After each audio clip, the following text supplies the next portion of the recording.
Thrissur John Mathai സെന്ററിലെ school of drama വിദ്യാർത്ഥികൾ സമരം തുടങ്ങി. കാലിക്കറ്റ് സർവകലാശാലയുടെ അവഗണനയ്ക്കെതിരെയാണ് പ്രക്ഷോഭം. അടിസ്ഥാന സൗകര്യങ്ങൾ ഒരുക്കാൻ പോലും സർവകലാശാല തയ്യാറാകുന്നില്ലെന്നാണ് വിദ്യാർത്ഥികളുടെ ആരോപണം. അതേസമയം സമരത്തിന് SFI പിന്തുണ പ്രഖ്യാപിച്ചു. സ്ഥിരം ഡയറക്ടർ നിയമനം, അധ്യാപകരുടെ നിയമനം, തിയേറ്റർ നവീകരണം, ഹോസ്റ്റലിന്റെ ശോച്യാവസ്ഥയ്ക്ക് പരിഹാരം തുടങ്ങിയ ആവശ്യങ്ങളാണ് സ്കൂൾ ഓഫ് ഡ്രാമയിലെ വിദ്യാർത്ഥികൾ ഉന്നയിക്കുന്നത്.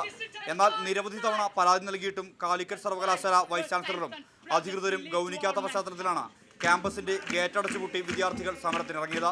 ജോൺ മത്തായി സെന്ററിലെ സാമ്പത്തിക ശാസ്ത്ര വിദ്യാർത്ഥികളും മറ്റ് സ്വാശ്രയ കോഴ്സുകളിൽ പഠനം നടത്തുന്ന വിദ്യാർത്ഥികളും സമരത്തിന് പിന്തുണയുമായി എത്തി. അടിസ്ഥാന സൗകര്യങ്ങളില്ലാത്തതാണ് ഞങ്ങളുടെ ഏറ്റവും വലിയ പ്രശ്നം.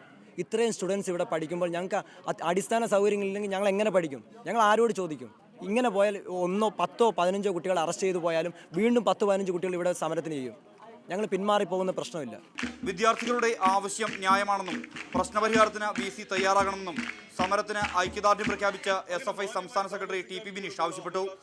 തികച്ചും ജനാധിപത്യ വിരുദ്ധനെ പോലെ, ഏകാധിപതിയെ പോലെ ജനാധിപത്യ സമരങ്ങൾ ഉയർന്നു വരുന്ന സമയത്ത് ആ സമരത്തോട് കണ്ണടച്ചുകൊണ്ടാണ് അദ്ദേഹം പോയിക്കൊണ്ടിരിക്കുന്നത്. അതൊരിക്കലും ഈ വർത്തമാനകാലങ്ങൾ അംഗീകരിക്കാൻ വേണ്ടി കഴിയാവുന്നതല്ല.